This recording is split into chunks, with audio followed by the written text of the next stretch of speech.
예, 요한복음 말씀 이어보겠습니다. 요한복음 11장, 오늘은 17절부터 27절까지의 말씀입니다. 요한복음 11장 17절부터 27절까지의 말씀, 저와 한 절씩 나눠 읽도록 하겠습니다. 예수께서 와서 보시니 나사로가 무덤에 있은지 이미 나으리라. 많은 유대인이 마르다와 마리아에게 그 오라비의 일로 위문하러 왔더니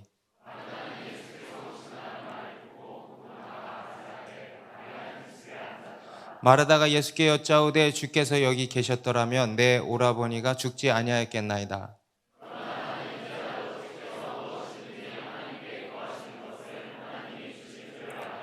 예수께서 이르시되 내 오라비가 다시 살아나리라.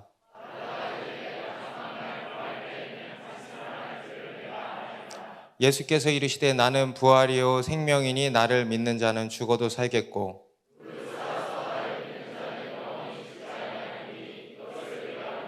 같이 했습니다.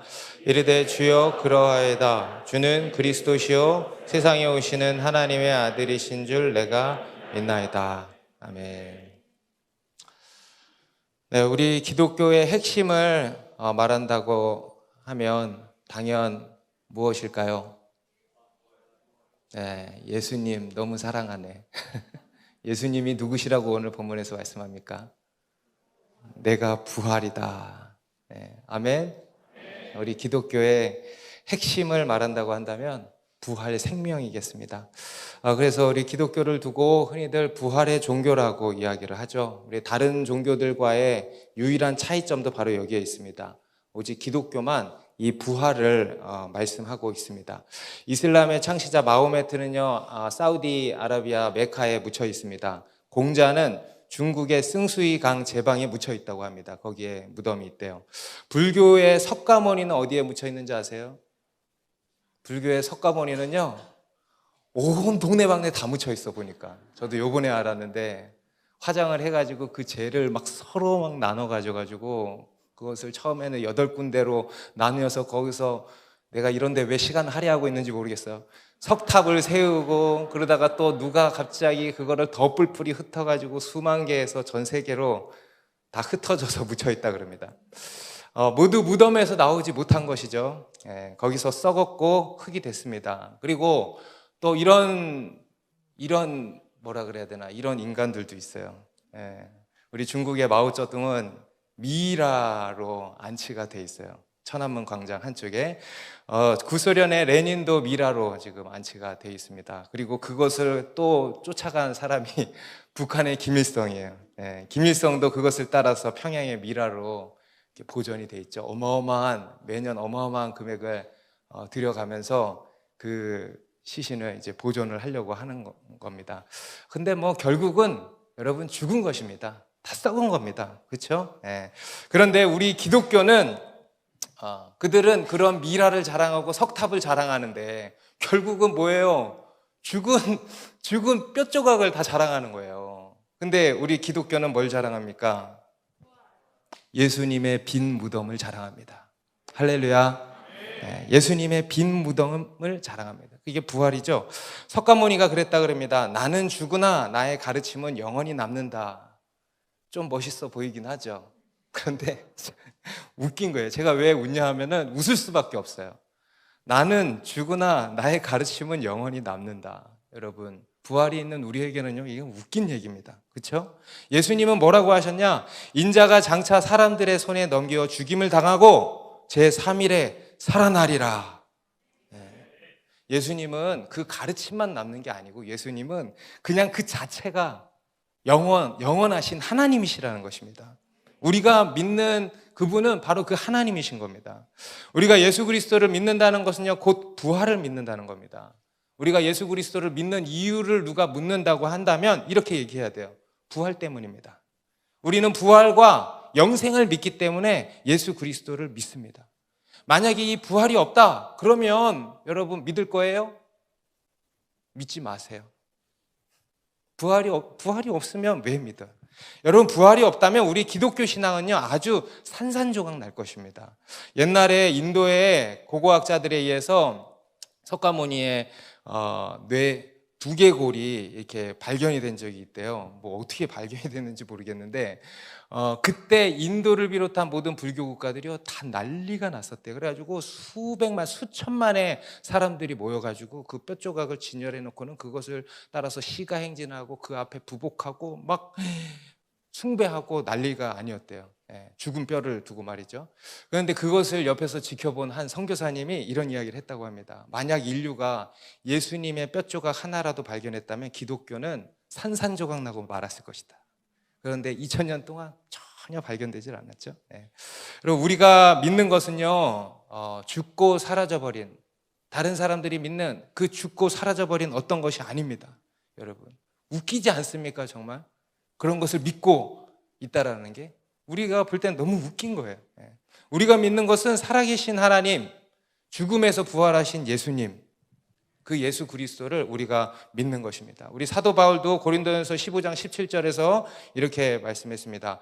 그리스도께서 다시 살아나신 일이 없으면 너희의 믿음도 헛되고 너희가 여전히 죄 가운데 있을 것이요, 또한 그리스도 안에서 잠자는 자도 망하였으리니 만일 그리스도 안에서 우리가 바라는 것이 다만 이 세상의 삶뿐이면 모든 사람 가운데 우리가 더욱 불쌍한 자이리라. 이런 표현이 맞을지 모르겠는데 저는 우리 그리스도인은 정말 그런 것 같아요. 도 아니면 보다. 한번 따라해 보세요. 우리는 도 아니면 보다. 지금 그 얘기 하는 것 같아요, 사도 바울.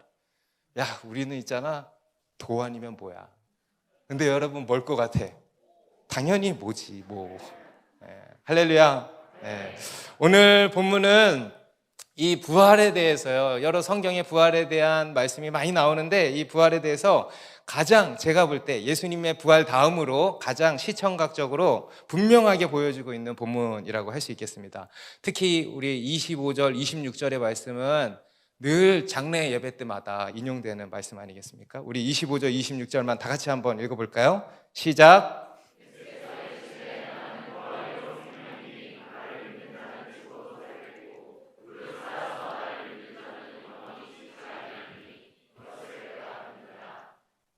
여러분 믿으십니까? 우리 앞에서 예수님께서는 나사로가 병들었다는 소식을 들으시고는 자기가 계시던 곳 베레아 지역이었거든요. 거기서 이틀을 더 유하셨습니다. 그리고 나서 이제 이틀 뒤에 그 베다니 지역으로 향하셨는데 그때는 이미 나사로가 죽은 후였던 거죠. 그리고 와서 보니까 이제 이미 장례가 진행되고 있었던 겁니다. 우리 17절, 예수께서 와서 보시니 나사로가 무덤에 있은지 이미 나으리라. 나사로가 이미 죽고 장사가 이루어진 겁니다. 이미 나흘이나 됐다는 거예요. 뒤에 39절에 가면은 무슨 냄새가 났대? 시체 썩은 냄새가 이렇게 났다는 겁니다. 여러분, 우리가 종종 보면 사람이 죽었다가 잠시 뒤에 다시 살아났다는 이야기들 어디서 들어보지 않습니까? 그죠? 1967년에도요, 프랑스에서 어떤 한 소방관이 화재 진압에 나갔다가 15m 높이에서 뚝 떨어졌대요. 그래서 그 자리에서 죽었답니다. 그래서 이제 시신을 장례 절차를 이제 이렇게 밟고 입관까지 했는데 갑자기 관 속에서 똑똑똑 소리가 나더래요. 실화예요, 실화. 똑똑똑 소리예요. 똑똑똑똑 막 소리예요. 그리고 열어보니까 살아난 거예요. 우리 성경에도 보면 이 나사로뿐만 아니고요, 야이로, 회당장 야이로의 딸도 죽었다가 살아났잖아요. 그죠? 이렇게 예수님께서 살리신 일이 또 있습니다. 그런데 여러분, 이번 일은요 좀 달라요. 그 앞에 제가 이야기 드린 상황들은 썩지 않았어요. 그죠? 썩지 않았어요. 근데 지금 이 나사로는요 이미 썩은 거예요. 똑같이 죽은 것은 같지만 여러분 상황이요 차원이 다르죠. 썩은 거예요. 무슨 얘기냐면 가능성이 제로예요. 제로. 의학적으로, 과학적으로, 상식적으로 가능성이 제로. 그리고 그때 하나님이 일하기 시작하신 겁니다. 우리 앞에서도 지난주에도 이야기했지만 여러분, 우리 하나님의 타이밍은 늘 다 이런 엔딩 타이밍이라고 그랬죠. 이럴 때가 참 많다 그러지 않았습니까? 우리 인간적인 소망이 다 끊어졌을 때, 여러분 결혼의 소망이 다 끊어지셨습니까? 그러면 이제 하나님의 타이밍이 된 거야. 그렇다고 막 소망을 막 버리고 막 그러면 안 돼요. 여러분 어떤 인간적인 소망이 다 끊어졌습니까? 그러면 여러분 기대하세요. 그게 하나님의 타이밍이 되는 겁니다. 참, 왜 그러실까 우리 하나님은 궁금하죠. 좀 참 이렇게 극적으로 나타나시려고 그러는 건가? 물론 그런 효과도 분명히 있을 겁니다. 아니 요번에도 하나님의 영광을 위함이라 그러셨잖아요. 그죠? 예. 그런 극적인 어떤 효과의 그런 목적도 있겠지만 또 다른 목적이 있습니다. 그게 오늘 설교의 주제가 될 거예요. 오늘 마지막에 또 말씀을 드리겠습니다. 그리고 18절 19절에 그 당시 이제 장례식장 상황에 대해서 묘사를 해주고 있는데, 베다니는 예루살렘에서 가깝기가 한 오리쯤 되매 많은 유대인이 마르다와 마리아에게 그 오라비의 일로 문안하러 왔더니, 여러분 오리면 몇 킬로예요? 한 2, 3kg 되죠. 보니까 0.4kg래요. 1kg가. 그러니까 이제 한 2kg, 3kg 정도 되는 거죠. 그러니까 예루살렘과 매우 가까운 곳이었던 겁니다. 그래서 이제 많은 유대인이 마르다와 마리아에게 조문을 왔다는 겁니다. 여기 보면 여러분 많은 유대인이 왔다라는 게 이렇게 눈에 들어오지 않습니까? 많은 유대인이 왔다. 가깝다고 해서 많이 온 게 아니에요. 여기서 많은 유대인이 왔다라고 하는 것은요, 이들이 평소 어떤 사람이었는가를 보여주고 있는 것입니다. 여러분, 우리가 그 누군가가 평소에 어떤 사람이었는가를 알려면 뭘 보면 알 수 있냐면 그 사람의 장례식, 그 사람이 죽고 난 뒤에 장례식장을 보면 알 수 있어요. 그렇지 않겠습니까? 오늘 이 나사로의 장례식에도 많은 유대인들이 왔다는 거예요. 이것은 무슨 말이냐면 이들이 그만큼 그 당시 많은 사람들에게 덕을 끼치며 살았다라는 겁니다. 그들의 삶이 덕스러웠다라는 겁니다. 우리가 잘 아는 바와 같이 이 마르다와 마리아는요, 예수님께 아주 남다른 열심이 있었습니다. 남다른 헌신을 했습니다. 그리고 예수님과 남다른 친분이 있었어요. 예수님께서도 나사로를 향해서 뭐라 그랬어요? 친구라 그랬잖아요. 친구. 그냥 친구라고 해주신 게 아니에요. 그만큼 친분이 있으셨다라는 겁니다. 그러니까 누구보다 예수님을 더 가까이에서 따랐던 사람들이에요. 베드로, 요한, 야고보, 이 사람들은 눈에 보이게 가까이 따른 사람들이고, 이들은요 눈에 안 보이게 가까이 따른 사람들이에요. 어쩌면 이 베드로보다 더 가까이 따랐던 사람들입니다. 더 귀한 어떤 형제 자매들이었던 거죠. 그런데 이들은 예수님께만 헌신되었던 것이 아니었다라는 겁니다. 이들은 주변 사람들에게도 헌신되고 열심으로 섬겼다라는 거예요. 하나님께만 헌신된 자들이 아닌 이웃들, 사람들에게도 헌신된, 덕을 끼치는 그런 사람들이었다라는 겁니다. 우리 그리스도인들 중에 보면 많은 경우가 정말 하나님과의 관계는 참 좋아요. 그리고 하나님과의 관계가 좋기를 열심을 냅니다. 그런데 사람과의 관계가 안 좋아. 찔리죠. 사람과의 관계가 안 좋아. 교회 안에서는 매우 덕스럽고 매우 헌신적인데 직장에 가서는, 또 가정에 가서는 그렇지가 않은 거예요. 여러분 이거 정상적입니까? 비정상입니까? 비정상이죠. 이거는 문제가 있는 거예요. 이거는 하나님과의 관계가 결코 좋다고 할 수가 없는 것입니다. 우리 로마서 14장 18절은 이렇게 말씀합니다. 우리 같이 읽습니다. 시작. 이로써 그리스도를 섬기는 자는 하나님을 기쁘시게 하며 사람에게도 칭찬을 받느니라. 여러분 이게 정상이라는 거예요.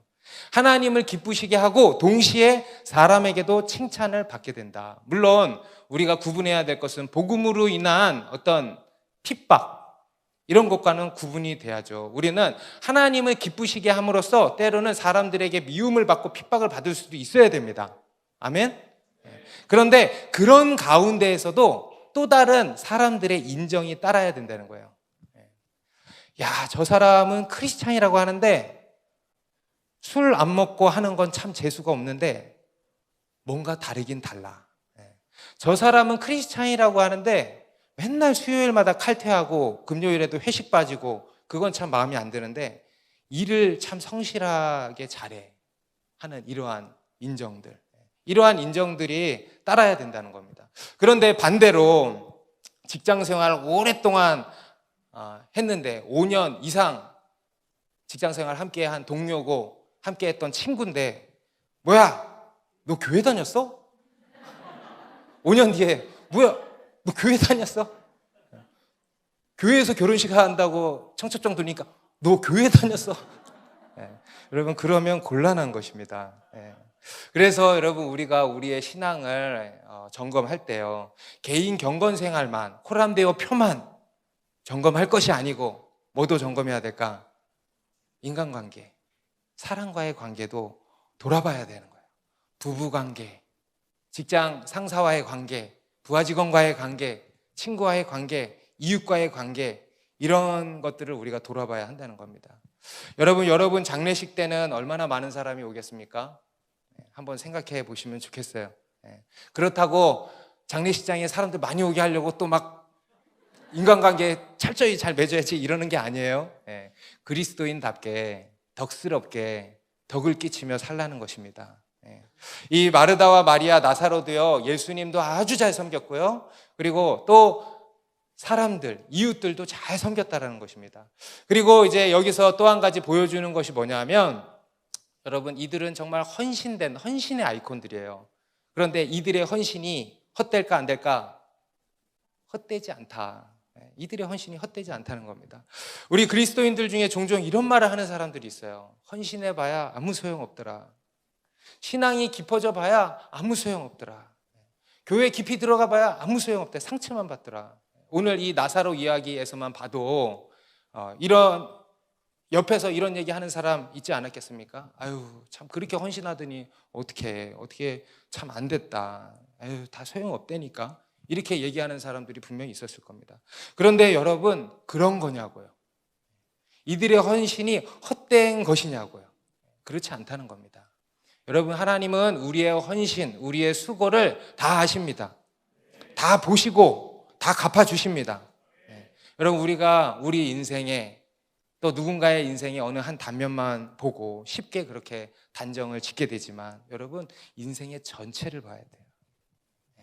우리가 볼 때는 안타깝지만 여러분 그런 우리가 사실 안타까운 것입니다.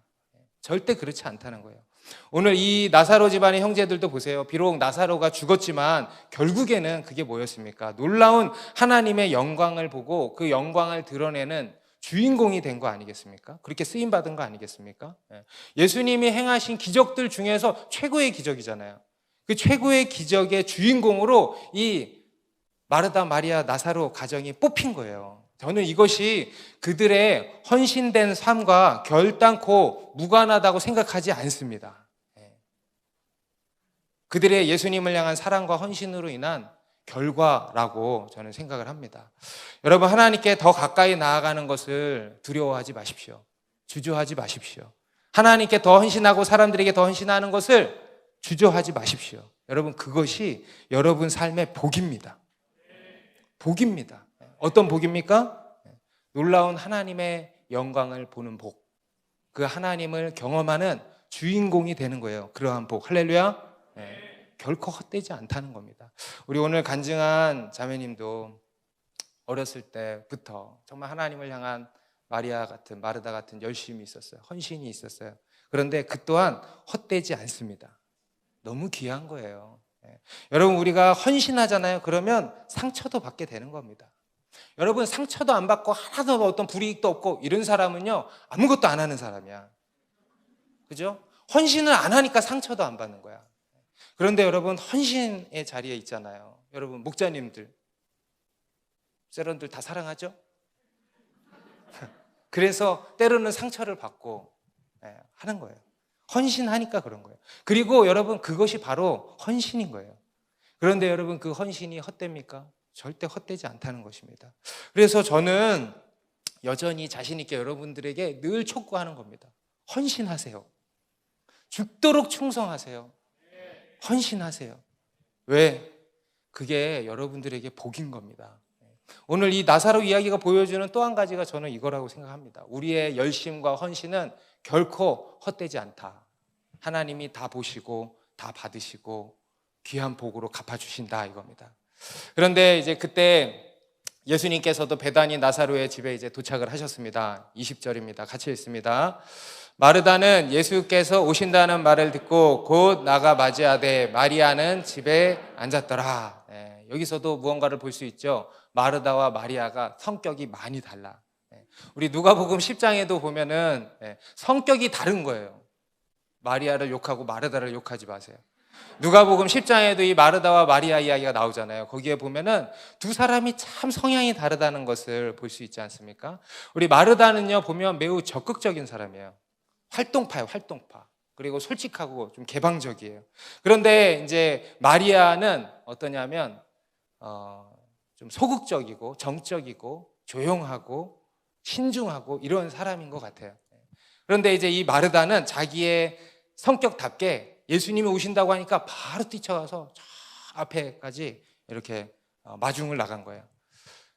그리고 이제 예수님께 거침없이 이렇게 이야기를 하는 겁니다. 21절에 마르다가 예수께 여짜오되 주께서 여기 계셨더라면 내 오라버니가 죽지 아니하였겠나이다. 솔직한 성격답게 시원시원하게 예수님께 다 쏟아놓는 거죠. 주께서 여기 계셨더라면 내 오라버니가 죽지 아니하였겠나이다. 좀 순화해서 얘기한 것 같아. 그 좀 뭔가 원망과 그렇죠? 그런 시험이 담겨 있지 않습니까? 왜 이제 오셨습니까? 왜 아무것도 못 하신 겁니까? 왜입니까? 왜? 그거를 이렇게 이야기한 것 같죠? 여러분, 이렇게 얘기하는 거 좋은 걸까? 나쁜 걸까? 좋은 거예요? 저도 좋은 거라고 생각합니다. 여러분, 이게 마르다의 장점이에요. 여러분, 우리가 속으로 꿍 하고 있잖아요. 속으로 꿍 하고 있잖아요. 그럼 뭐 해결될 게 있을까 없을까? 내가 그냥 삭혀야지 하면서 여러분, 내가 마음속으로 용서하고 인내하고 삭히는 것과 꽁 하는 것은 다른 거 알죠? 여러분, 마음속으로 꽁 하고 있으면 아무것도 해결되지 않아요. 얘기해야 되는 거예요. 쏟아내야 되는 거예요. 소통해야 되는 것입니다. 그래야 해결되는 거예요. 여러분, 마음속에 꽁 하고 있는 게 있어요? 저한테?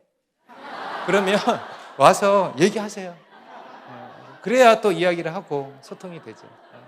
하나님께 뭔가 꽁 하고 있는 게 있습니까? 그러면 기도의 자리로 나가서 이야기를 하세요. 하나님께. 예수님께 이야기를 하세요. 예수님 왜 그런 겁니까? 오늘 이 마르다가 예수님께 뭐라 그럽니까? 예수님이 여기 계셨더라면 내 오라버니가 죽지 않았을 겁니다. 그런데 여러분, 진짜 그랬을까요? 예수님이 여기 계셨으면 안 죽었을까? 예수님이 거기 계셨어서 죽은 걸까? 그런 겁니까? 아니죠. 여러분, 예수님께서는요, 거기서도 나사로를 살리려면 살리실 수 있었어요. 그렇죠? 우리 앞에서도 보면은 백부장의 하인을 고쳐주실 때, 그죠? 백부장이 오실 거 없습니다. 말씀만 하옵소서 해가지고 예수님이 그 자리에서 말씀만 하심으로써 그 백부장의 저 멀리 있는 하인이 치유를 받았어요. 우리 앞에 요한복음 4장에서도 왕의 신하의 아들이 죽을 병에 걸렸거든요. 그런데 그때도 이제 왕의 신하가 예수님께 좀 와주십시오 하는데 예수님이 가시질 않고 가라, 네 아들이 살아있다 하시거든요. 그리고 그 말을 한 그 타이밍에 그 아들도 병이 낫기 시작했다 이렇게 기록을 하지 않습니까? 그러니까 이것은 어디에 있고 없고의 문제가 아닌 것입니다. 그래서 예수님께서 그냥 안 살리신 거예요. 그냥 죽이신 거예요. 죽이신 게 아니고 죽게 놔두신 거예요. 일을 안 하신 것입니다. 어떤 특별한 목적 때문이었던 것이죠. 하나님의 영광을 드러내시기 위함이었던 것입니다. 그리고 이제 22절에 마르다가 이렇게 고백을 합니다. 같이 읽어볼까요? 시작. 그러나 나는 이제라도 주께서 무엇이든지 하나님께 구하시는 것을 하나님이 주실 줄을 아나이다. 와, 놀랍다, 그죠? 마리아에게도 이런 믿음이 있었구나. 그동안 내가 마리아 속으로 많이 판단한 사람들 천국 가서 사과를 하셔야 돼. 와, 마르다가 이런 믿음이 있었구나. 그러나 나는 이제라도 주께서 무엇이든지 하나님께 구하시는 것을 하나님이 주실 줄을 아나이다. 전능하신 하나님, 엘샤다의 하나님, 능치 못할 일이 없으신 하나님, 죽은 자를 다시 살리시는 그 하나님을 믿는다는 거예요. 여러분, 정말 놀라운 믿음의 고백이 아닐 수 없어요. 여러분들도 믿으십니까? 여러분, 전능하신 하나님을 믿습니까? 능치 못하시는 하나님을 믿습니까? 죽은 자도 다시 살리시는 하나님을 믿습니까? 그러면 여러분들의 믿음도 참 대단한 거예요. 그렇죠?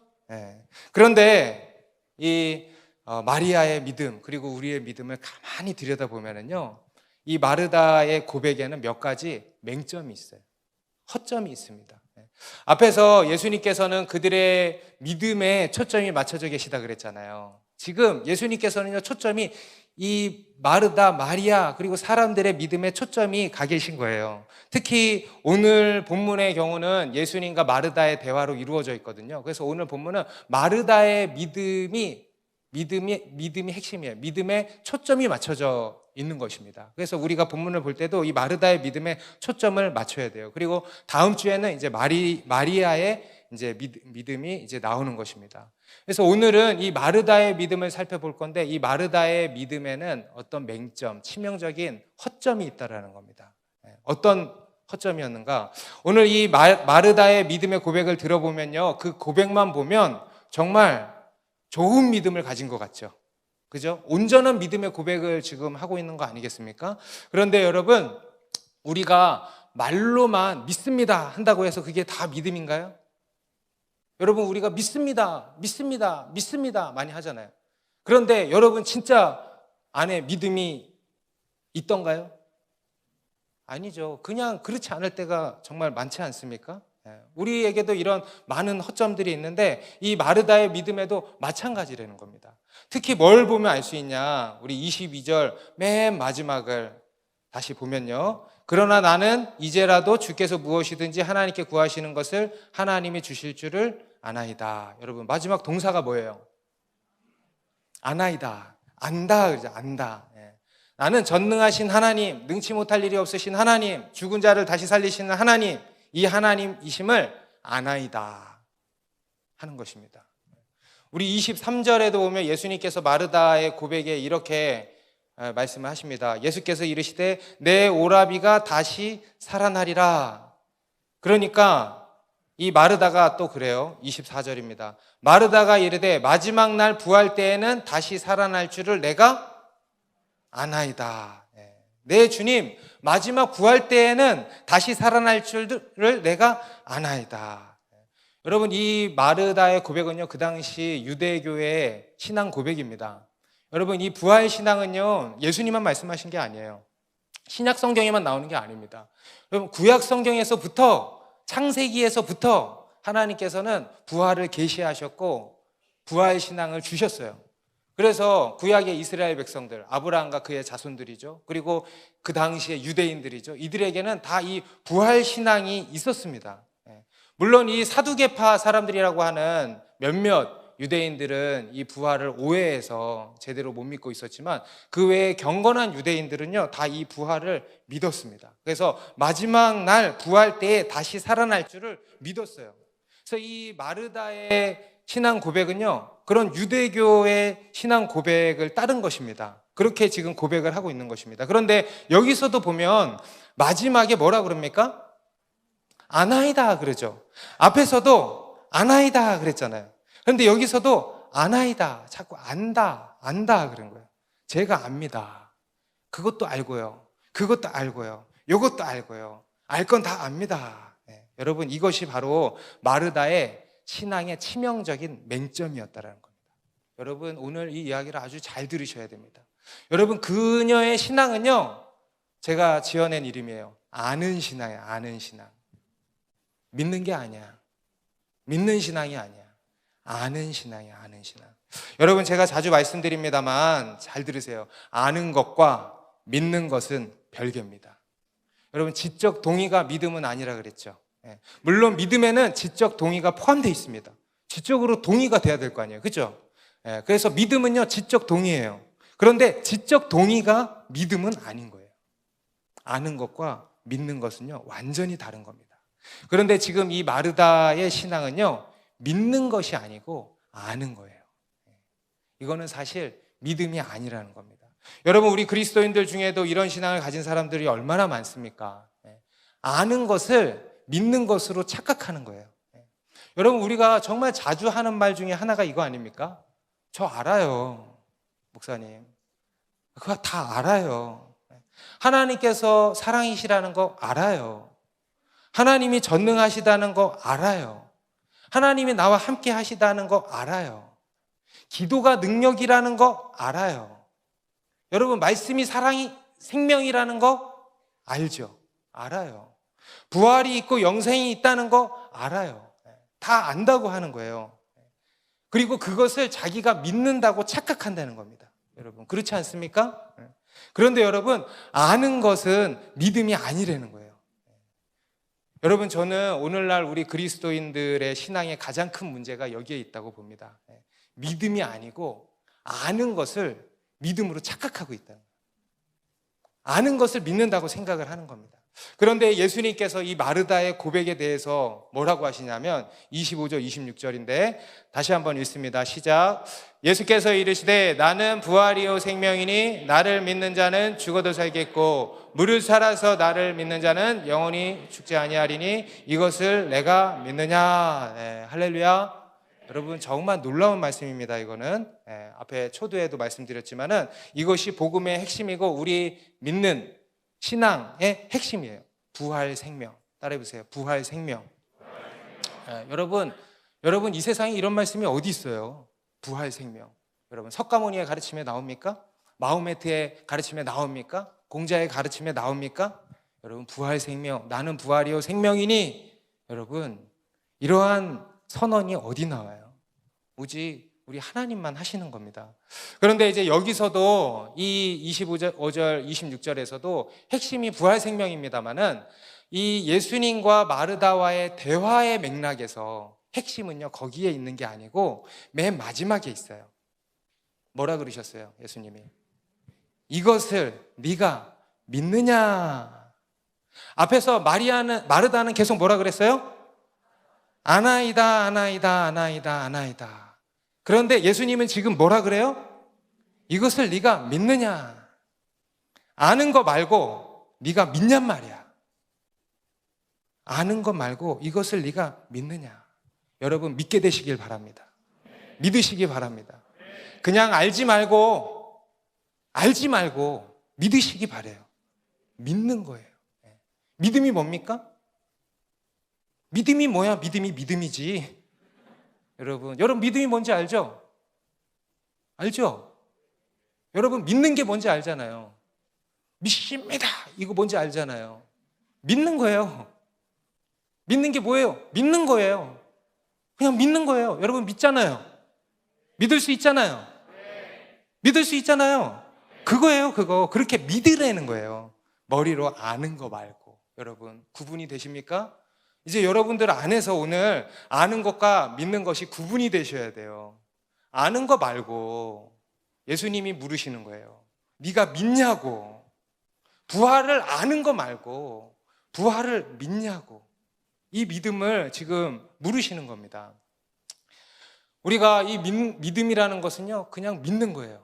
그런데 여기서 다만 한 가지 우리가 꼭 기억해야 될 것이 뭐냐면 우리가 믿는 것과 아는 것을 구분할 수 있는 딱 한 가지 척도가 될 수 있는 게 뭐냐면요, 어떤 차이가 있냐면 아는 것은요 아무런 힘과 능력이 없어요. 아는 것으로는요 아무 일도 일어나지 않아요. 아는 것으로는요 내 삶에 아무런 영향력이 안 돼요. 맞죠? 여러분, 복음을 알죠? 다 알잖아요. 예수 그리스도의 십자가와 부활의 복음을 다 알잖아요. 그런데 그 복음이 여러분의 삶에 막 영향을 미치고 있습니까? 그러지 못하잖아요. 그게 왜 그런 거예요? 알아서 그래요, 그냥. 그런데 여러분, 그걸 믿잖아요? 그걸 내가 붙들고 믿잖아요? 그럼 어떻게 될까? 엄청난 힘과 능력이 나타나요. 그게 믿음이에요. 여러분, 믿음에는요 엄청난 힘과 능력이 나타납니다. 우리 삶에 엄청난 영향력이 돼요. 여러분, 이 놀라운 복음, 이 부활의 복음을 우리가 믿어요. 그러면 어떻게 되겠어요? 우리 삶에 엄청난 영향력으로 나타나는 거예요. 이게 믿는 것과 아는 것의 차이입니다. 이게 그 차이예요. 우리가 삶 속에서 부활을 믿는다고 하는데 여러분, 삶에 기쁨이 없어. 영원한 하나님의 나라를 믿는다고 하는데 여전히 이 세상을 향하고 있어. 여전히 인생이 허무하고 우울해. 여전히 온갖 염려와 두려움에 사로잡혀 있어. 왜 그런 겁니까? 믿지 않아서 그래요. 그냥 아는 거예요, 그거는. 아는 것을 믿는 거라고 착각하는 거예요. 여러분, 우리가 보면요, 우리 안에 분명히 복음이 있어요, 없어요? 복음이 있죠. 그런데 그 복음이 우리 삶에 영향을 끼치지를 못하는 거예요. 우리의 생각과 또 나의 감정과 삶의 전반에 아무런 영향이 없는 거예요. 왜 그러냐면 믿지를 않아서 그래요. 믿지를 않아서. 그냥 아는 거예요. 그런데 우리가 그것을 믿잖아요. 그러면 우리 가운데 놀라운 일이 일어나는 겁니다.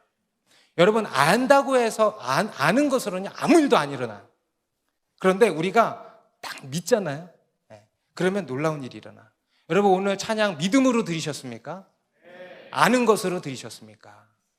여러분, 찬양을 아는 것으로 드리잖아요. 그러면 아무런 느낌이 없을 거예요. 아무런 느낌이 없어. 근데 믿음으로 찬양을 드리잖아. 오늘 찬양 뭐였지? 주님만이 소망이요 변함없는 반석이라. 여러분, 그거를 믿음으로 찬양하잖아요. 그러면 여러분, 그 복음이 우리의 구석구석 가운데 들어가는 거예요. 우리의 생각에, 우리의 감정에 들어오는 거예요. 우리 영혼에, 우리의 심령에 들어와서 모든 어둠이 떠나가는 거예요. 여러분, 믿음은 실제적인 것입니다. 찬양도 믿음으로 하고 예배도 믿음으로 드리고 기도도 믿음으로 하는 거예요. 믿는 거예요, 믿는 거. 여러분, 믿음의 능력이 있는 것입니다. 그리고 이것을 다른 말로 하면은 따라해 보세요. 부활의 현재성.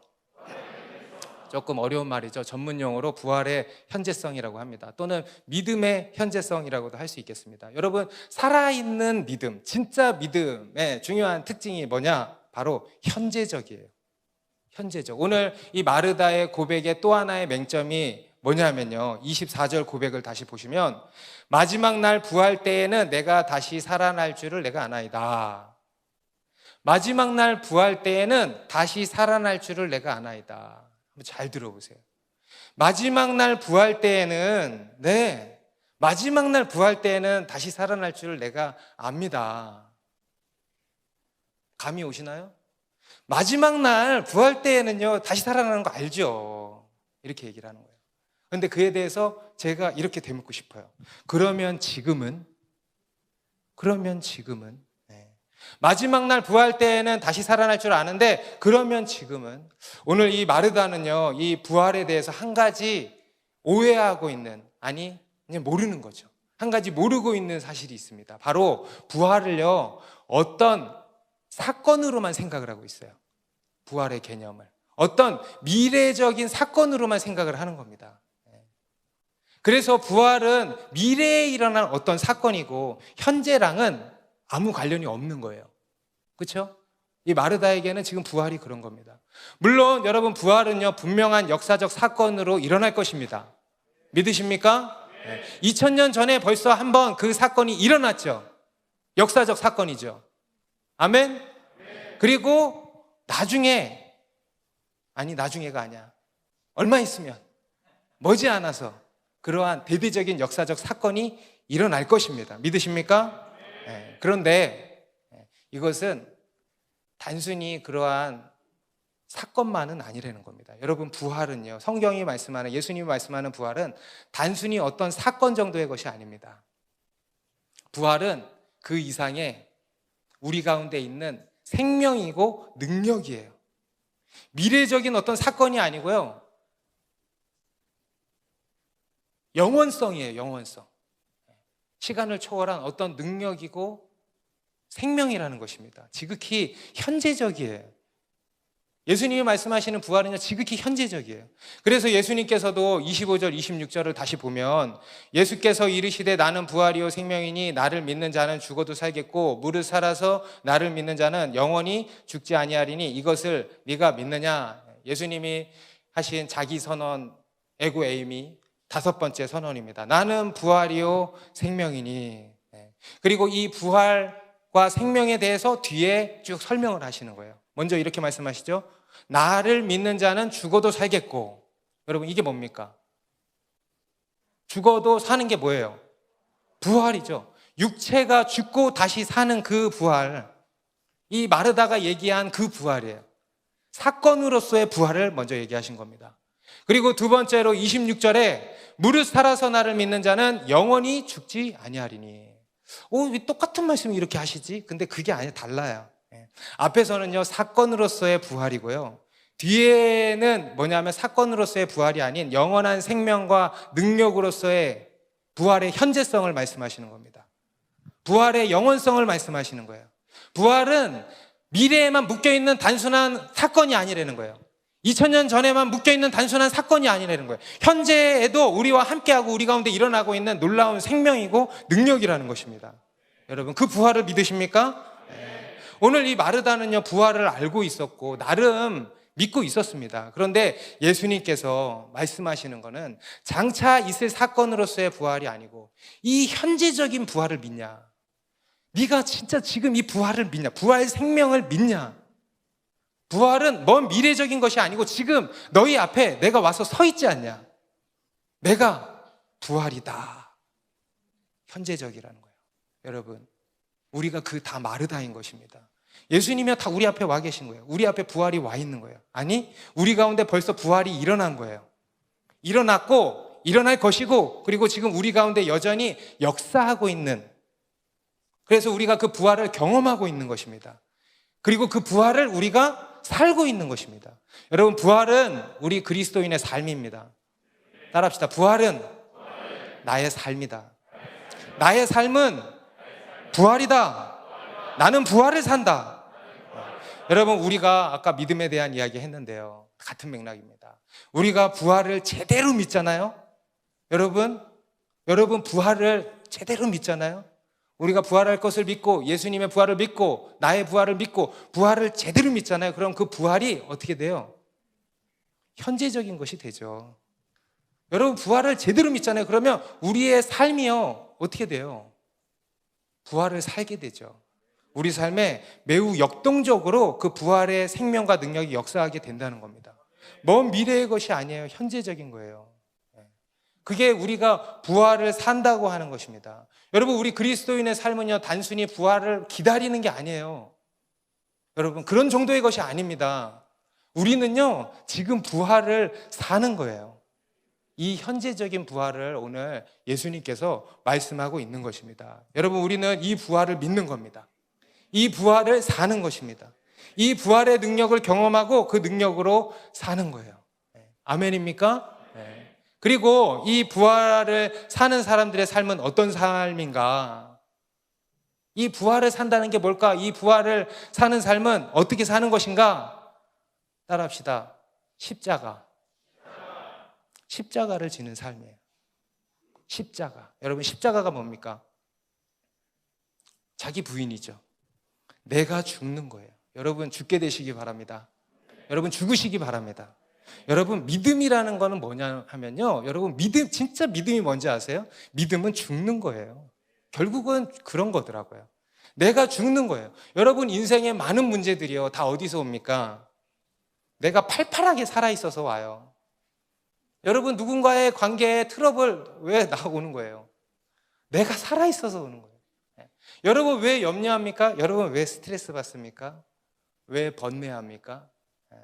제가요, 스트레스 받고 번뇌할 때마다 와이프한테 좀 들어달라고 이렇게 이야기를 하면 저희 와이프가 또 그래요. 번뇌하시는 걸 보니 또 왕이 되셨군요. 기가 막힌 얘기죠. 왕이 되시니 번뇌하시지요. 왕자에서 내려오세요. 누구는 엄청 웃네. 근데 제가 그 얘기 다 하는데 마음의 서운함과 함께 할 말이 없는 거야. 그리고 제가 엎드려서 기도했어요. 하나님, 맞습니다. 저를 죽여주십시오. 그러니까 제 손을 얹고 기도해 주더라고. 여러분, 그런 거예요. 여러분, 우리가 왜 문제가 되고 왜 힘든지 아십니까? 내가 살아있어서 그래요. 죽어야 돼.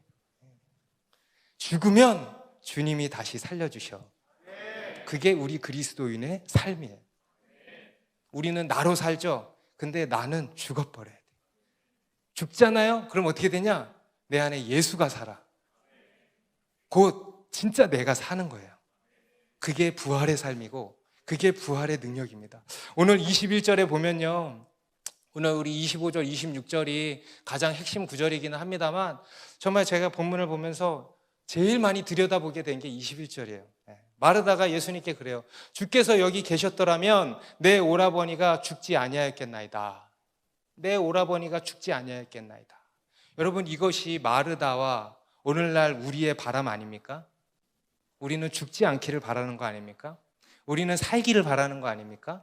그래서 주님께 좀 살려달라고 도와달라고 하는 거 아닙니까? 그런데 그에 대한 하나님의 뜻이 뭐예요? 죽어라. 죽는 거예요. 그게 하나님의 뜻이었어요. 제가 초두에 왜 엔딩 타임일까? 왜 그렇게 죽도록 내버려 두실까? 왜일까요? 죽어야 돼. 왜요? 그래야 부활이 있는 거예요. 여러분, 오늘 예수님께서도 나는 생명이요 부활이라고 하지 않으셨습니다. 나는 부활이요 생명이라 그랬어요. 우리의 다음 단계는 부활입니다. 그리고 나서 영원한 삶이 있는 것입니다. 그런데 부활이 있으려면 뭐가 있어야 돼요? 죽어야 돼요. 여러분, 우리는 어쩔 수 없이 죽는 거 아닙니다. 우리는 필연적으로 죽어야 돼요. 우리의 죽음은 필연적이에요. 그래서 여러분, 죽기를 두려워하지 않을 뿐만 아니라 우리 기뻐하십시다. 그리고 나중에만 죽는 게 아니고 우리의 부활은 현재적이에요. 지금도 죽는 거예요. 여러분, 부활을, 그리스도인의 이 땅에서의 삶은요, 부활을 경험하고 연습하는 삶이라고 생각해요. 부활을 조금도 경험해보지 않고 연습하지도 않고 준비하지 않는 사람에게 나중에 부활이 올 수가 있겠어요, 없겠어요? 없는 거예요. 그런 게 아니라는 겁니다. 여러분, 부활을 사시기 바랍니다. 옛날에 어떤 자매님이요, 결혼하고 시댁에 가서 결혼 생활을 시작했는데 너무 힘든 거예요. 옛날에는 이제 더 힘드셨을 거 아니에요? 시동생들도 같이 막 다 살고 하니까 막 하루에 밥상을 몇 번을 차렸다가 하루 종일 그것만 하다 끝난다. 너무 힘들고 시부모님도 믿고 남편 더 믿고 어쩌고저쩌고 너무 믿고 막 죽겠다는 거예요. 그래서 하루는 교회 목사님을 찾아가서 기도받으려고 찾아갔대. 그런데 목사님이 그러시더래. 자매님, 순교가 따로 있겠습니까? 시집에서 순교하겠다고 생각하고 사세요. 시집에서 관에 누워 나오겠다고 생각하면 되는 겁니다. 그리고 그렇게 죽으면 부활이 있습니다. 이렇게 이야기를 하시더래요. 여러분, 이것이 우리 그리스도인의 삶이에요. 여러분, 우리가 죽으면 부활이 있습니다. 그래서 여러분, 마음 놓고 죽어버리세요. 부활을 바람으로, 그 부활의 능력으로, 부활의 생명으로 내가 이 일 또한 이겨내리라 하는 마음으로 마음 놓고 죽으십시다.